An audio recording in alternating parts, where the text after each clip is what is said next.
நம்முடைய ஞாபகம் சார் இப்போ மஞ்சள் சார் போயிட்டேன். இப்போ அவங்க பயிற்சி கொடுக்கறதுக்காக சென்னையிலிருந்து வருகை இருக்கக்கூடிய ஜாம்பீட்டர் சார் அவர்களுக்கும், குணராஜ் சார் அவர்களுக்கும், இளங்கோவன் சார் அவர்களுக்கும், திரு பிரதீப் சார் அவர்களுக்கும் நாகை மாவட்டத்துடைய பள்ளிக்கல்வி சார்பாக எங்களுடைய பள்ளி மாவட்டத்தை தெரிவித்துக் கொள்கிறோம். இப்போது ரீசெண்டாக சார் ஜாம்பூரி பற்றி நிறைய விஷயங்கள் பேசினாங்க. அதுக்கு முன்னால் இன்னும் நம்ம கிட்ட பசங்களுக்கு மத்தியில் என்ன அப்படின்னா, ஸ்கவுட்டு இந்த ஜேஆர்சி எந்த இயக்கமாக இருந்தாலும் அவங்க யூனிஃபார்ம் போடுறது, கிளாப் பண்ணுறது, இது மாதிரியான விஷயங்கள் தான் அந்த பசங்க மத்தியில் இருக்கே தவிர, இன்னும் இந்த இயக்கங்கள் நம்ம புதுசாக இருக்க ஆரம்பிக்கிறோம். பசங்களுக்கு ஒரு லீடர்ஷிப் குவாலிட்டி வரணும், ஒரு கான்ஃபிடென்ஸ் வளரணும். எந்த ஒரு சுச்சுவேஷனையும் அந்த பிள்ளைகள் என்ன செய்யணும், சமாளிக்க தெரியும். அதனுடைய வயதுக்கு அதுக்கு வரக்கூடிய பிரச்சனைகளை அந்த பிள்ளைகள் சமாளிக்கக்கூடிய திறமை இருக்கணும். யாரை பார்த்து பயப்படாம அவங்க பேசுறதுக்கு தெரியும். இந்த குவாலிட்டியெல்லாம் தான் பிள்ளைங்களுக்கு வளர்க்கறதுக்காக அடுத்தவங்களுக்கு உதவி செய்யணும். முக்கியமாக அதான் சொசைட்டியில பிறருக்கு உதவி செய்யணும். இதுக்கெல்லாம் தான் நம்ம ஸ்கவுட்டை ஸ்கவுட்டும் கைடோ நம்ம வச்சிருக்கிறோம். ஆனால் இன்னைக்கு இருக்கக்கூடிய காலகட்டத்தில் பார்த்தீங்கன்னா பிள்ளைங்களுக்கு குறைந்து கொண்டே வருகிறது. டீச்சர்ஸ் நீங்கள் நிறைய பிள்ளைகளுக்கு பேசணும். நம்ம பேசினா நம்மளை ஊமர்னு சொல்லிடுவோம். நிறைய பேர் பேசுறதே இல்லை. பிள்ளைகள் அப்படித்தானே இருப்பாங்க.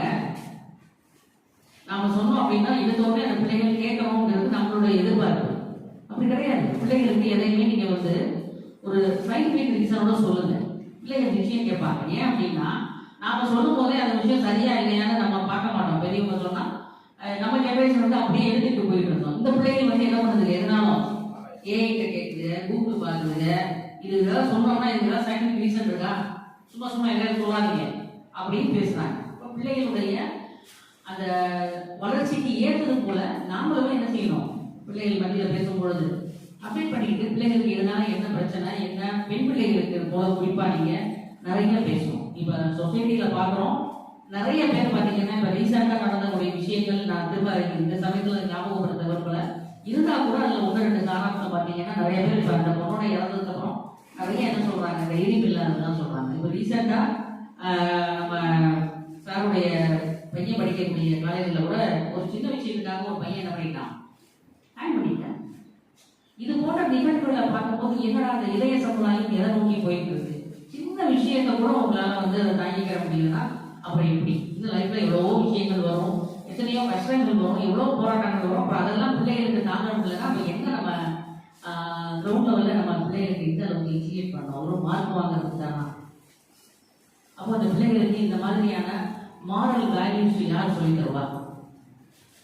பிள்ளைங்களுக்கு படிப்பை தாண்டி படிப்பை தன்னம்பிக்கை கொடுக்கணுன்றதுக்காக அவன் படிக்கவே வைக்கணும். பிள்ளைங்க அறிவை வளரணும், அவன் ஒரு ஆராய்ச்சி பண்ணி ஒரு முடிவுக்கு வருவான். இதெல்லாம் தான் அவனுக்கு அந்த ஸ்டடிஸ் பண்ணணும் தான் நம்ம இவ்வளவு கஷ்டப்படும். படிச்சுக்கிட்டே இருக்கும் பொழுது ஏதோ ஒரு அப்பா சத்தம் போட்டுட்டாரு, ஏதோ ஒரு நடக்கலை அப்படிங்கிறதுனால பிள்ளைகள் இப்ப மனமுடைக்கு போய் உடனே பார்த்தீங்கன்னா ஃபாஸ்ட் ஃபுட்டு மாதிரி தான் டெத்தும் சீக்கிரம் சீக்கிரம் வந்துகிட்டே இருக்கு. இந்த மாதிரி நிலைமை நம்ம மாறணும் அப்படின்னா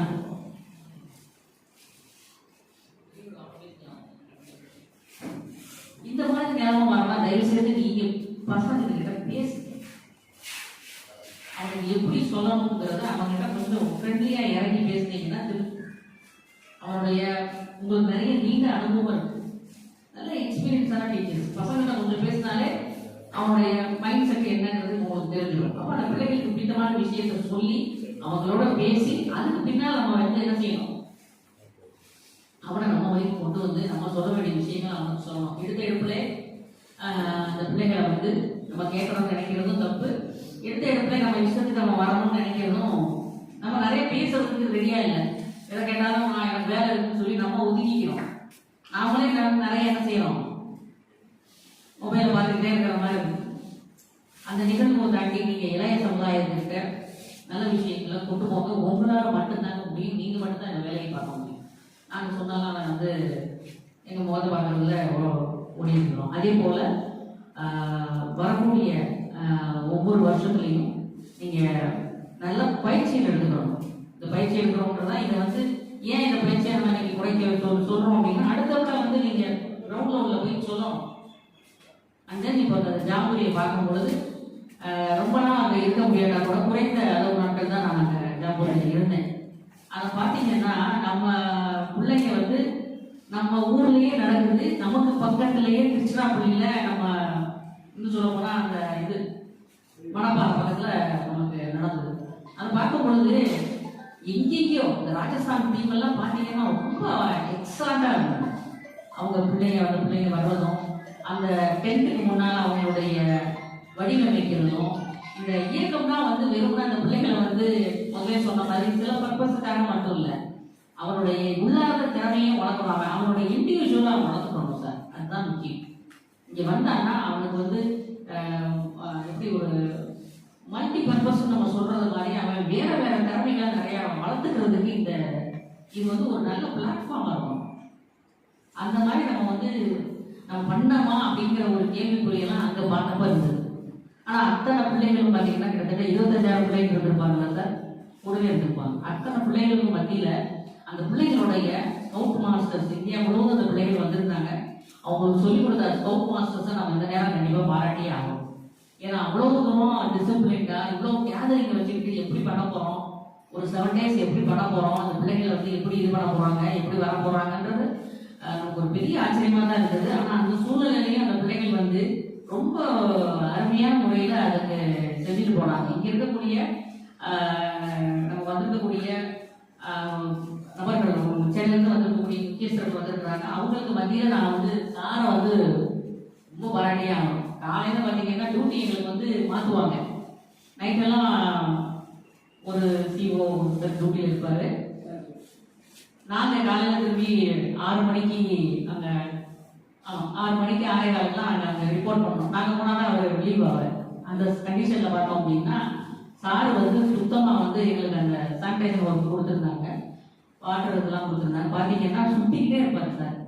அப்போவே சொன்னார், கண்டிப்பாக நான் வந்து ஒரு நாள் ஞாபகத்துக்கு வரணும் வாங்க சார் அதை அழைப்பு கொடுத்துருந்தோம். ஆனால் பரவாயில்ல, இவ்வளோ சீக்கிரத்தில் சார் வந்து நம்மகிட்ட ரீச் ஆகிட்டாங்க. அந்த அளவுக்கு வந்து பார்த்தீங்க அப்படின்னா சுறுசுறுப்பு, ஞாபகம், மற்றபடி அந்த ஒர்க்கில் இருக்கக்கூடிய டெடிகேஷன், அதுக்கு என்ன நடந்திருக்கு, ஏது நடந்திருக்கு, நம்ம போய் ஒரு ரவுண்ட் பார்க்கணும், வைக்கணும், எந்தெந்த இடத்துல என்னென்ன தேவைகள் இருக்கு, எங்கெல்லாம் எக்ஸஸாக போயிட்டு இருக்கு, பிள்ளைகள் தண்ணி ஏதாவது உள்ள போயிடுவான், அது கரெக்டாக அதை ரிப்போர்ட் பண்ணணும், பார்த்து என்னென்ன எந்தெந்த தேவைகள் இருக்கு எல்லாத்தையுமே சார் பார்த்தீங்கன்னா ஒரு ரவுண்டு எல்லாம் வந்துடுவாங்க. இடத்துல 800-900 மேலே அங்கே டாய்லெட் இருந்துச்சு. அவ்வளோத்தையும் பார்த்தீங்க அப்படின்னா காலையில் ஒரு ரவுண்ட் பார்த்துவார். இந்த சுறுசுறுப்பு காரணம் வந்து நான் வந்து ஸ்கவுட்டை தான் சொல்லுவேன். அவர் இவ்வளோ வயசுலையும் இவ்வளோ சுறுசுறுப்பு, ஆஃப்டர் ரிட்டைர்மெண்ட்டு அவர் இவ்வளோ சுறுசுறுப்பாக இயங்கிட்டு இருக்கிறாங்களும் அது ஸ்கவுட் மூவ்மெண்ட் இருக்கக்கூடிய அதான் சொல்றேன். இத்தனை வருஷத்துக்கு பின்னாலே ஒரு பாருங்க வயசை நம்ம சொல்றோம் வயசாகி வந்துன்றோம். ஏசி சார் நம்பர் இருக்கிறத அவர் பார்த்து நம்ம கிடைக்கலாம். அவ்வளோ சுறுசுறுப்பு சார். எந்த நேரம் பார்த்தீங்கன்னா இயக்கம் கொடுத்துட்டே இருக்கிறோம். அதனால தான் நம்ம சொல்றோம் ஸ்கவுட் மாஸ்டர்ஸ் நல்லா வந்து இயக்கங்கள்ல இருக்கும்போது இது ஒரு பெரிய வாய்ப்பு. இவன் பேருக்கு எழுத தெரியாம எங்க எச்சம் என் பேரை எழுதி விட்டாரேன்னு நினைக்காது. அதெல்லாம் கிடையாது. நம்ம எதுக்கு வந்திருக்கோமோ அதை நீங்க இன்னும் கொஞ்சம் மனசளவுல ரசிச்சு பண்ணுங்க. இயக்குனருடைய தன்மைகளை புரிஞ்சுக்கங்க. எதற்காக அப்படிங்கிறது தெரிஞ்சுக்கிட்டீங்கன்னா நிச்சயமாக நம்ம அடுத்த ஜாம்பூரியில நிறைய பிள்ளைகளை நம்ம வந்து அனுப்ப முடியும். நம்ம பிள்ளைகள் பார்த்தீங்கன்னா அந்த ரெஜிஸ்ட்ரேஷனே சொல்றதுக்கு வருத்தமா தான் இருக்கு. ரெஜிஸ்ட்ரேஷனே பெரிய முடிச்சிட்டோம்னா கடைசியில் போய் பார்த்தா ரெஜிஸ்ட்ரேஷனே பண்ண முடியாது.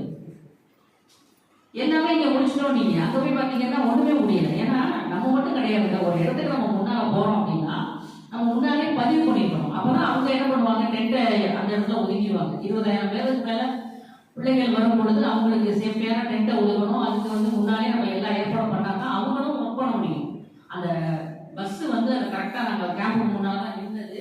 சிங்கிள் பஸ் நினைக்கிறேன். அதில் பார்த்தீங்கன்னா கிட்டத்தட்ட 4 மணி நேரத்துக்கு மேலே போராட்டம் பிள்ளைங்களை உள்ள சேர்க்குறது. நான் அதான் கேட்குறேன், இந்த 4 மணி நேரம் போராட்டத்தை நம்ம அங்கே போய் நின்றுக்கிட்டு அங்கே உட்காந்துக்கிட்டு நம்ம அது ஒரு எவ்வளோ ப்ரெஷர், நமக்கும் கஷ்டம், நமக்கு வந்த பிள்ளைகளும் கஷ்டம். ஏன்னா நீங்கள் ராங்கில் ட்ராவல் பண்ணி வர்றீங்க, யோசிச்சு பாருங்க. ஒரு ட்ராவல் பண்ணி வந்துட்டு ஒரு இடத்துல போய் செட்டில் ஆகுறதுங்கிறது எப்படி, பஸ்லேயே உட்காந்துட்டு வெயிட் பண்ணிக்கிறது எப்படி, அது ஒரு ஊர் மாதிரி இருக்குது. பிள்ளைகளை வந்து நம்ம வந்து இறக்கி விட்டா மிஸ் பண்ணிட்டாங்கன்னா ஒன்றும் பண்ணவும் முடியாது. அந்த சூழ்நிலையில நம்ம ரொம்ப சிரமப்பட்டு அப்புறம் பிள்ளைங்களை அவங்களே சொல்லிட்டாங்க, ஃபர்ஸ்ட் பிள்ளைங்க சாப்பிட வச்சிருக்க அப்புறம் பார்த்துக்கலாம் அப்படின்னு. அதுக்கப்புறம் உட்காந்து நைட் ஃபுல்லாக அந்த ஒர்க்கை பார்த்து ஏன் இதை முதலே நம்ம செஞ்சுருந்தோம்னா இந்த வேலைகள் வந்து ரொம்ப சுலபமாயிருக்கும். அதனால நாகப்பட்டினம் டிஸ்ட்ரிக்ட் நம்ம இன்னுமே பார்த்தீங்க அப்படின்னா நிறைய ஒர்க் பண்ண வேண்டியிருக்கு. நிறைய நம்மளும் சொல்லிக்கிட்டே தான் இருக்கிறோம், நீங்களும் கேட்டுக்கிட்டே தான் இருக்கிறீங்க. ஆனால் சார் சொன்ன மாதிரி போன வருஷத்துக்கு இந்த வருஷம் கொஞ்சம் பரவாயில்ல. இன்னும் வந்து டீச்சர்ஸ் இல்லை இன்டென்ஸாக நீங்கள் செஞ்சீங்கன்னா நிச்சயமாக நம்மளால நிறைய விஷயங்கள் பண்ண முடியும். நமக்கு ஒரு வேகன்சி ஒரு பெரிய மைனஸ் தான் இருந்த போதிலும் நமக்கு கொஞ்சம் எக்ஸ்ட்ரா பொறுப்புணர்வு இருக்குது. அதனால் இந்த வருஷம் நீங்கள் நல்லா செய்வீங்க அப்படிங்கிறத நாங்கள் இந்த நேரத்தில் நம்புகிறோம். அதே போல் மற்ற எல்லா ஆக்டிவிட்டீஸும் நல்லாவும் பண்ணி கொடுப்பாங்க சார். அப்படின்னு நம்ம சொல்லிட்டோம் அப்படின்னா நம்ம டீச்சர்ஸை பொறுத்த மட்டுக்கும் எல்லா ஒர்க்கும் நல்லாவும் சிறப்பாகவும் பண்ணுவாங்க. அந்த வகையில் தொடர்ந்து நீங்கள் வந்து பயிற்சியை எடுத்துக்கணும். இந்த பயிற்சிகளை தொடர்ந்து உங்கள் பிள்ளைகளுக்கு மத்தியில் நீங்கள் கொண்டு போகணும். நீங்கள் இதை பற்றி பேசணும், இந்த பிள்ளைகளுக்கு இதை பற்றி ஒரு தெரிவு இருக்கணும் அப்படிங்கிறத இந்த நேரத்தில் கேட்டுக்கிட்டு இந்த பயிற்சிக்கு எங்களையும் இது பண்ணி கூப்பிட்டு நான் எல்லாமே பயிற்சி இதாக இருக்காது. அதனால் நல்லா எல்லா விதமான சென்னையிலேருந்து வந்து இத்தனை இன்கன்வீனியன்ஸுக்கும் மத்தியில் டிக்கெட்டை போட கேன்சல் பண்ண இத்தனை இன்கன்வீனியன்ஸ் மத்தியில் எங்களுடைய மாவட்டத்தை தேடி வந்து எங்களுக்கு பயிற்சி கொடுத்த அன்பர்களுக்கு மீண்டும் ஒரு முறை என்னுடைய நன்றியை தெரிவித்துக் கொள்கிறோம். அதே போல் எங்களுடைய ஆசிரியர் பெருமக்களுக்கும் இந்த ஒரு நாள் முழுவதுமாக அவங்க இங்கே இருந்து இந்த பயிற்சி எடுத்துக்கிட்டாங்க. அவங்களுக்கும் இந்த நேரத்தில் என்னுடைய நன்றியை கூறுகிறேன்.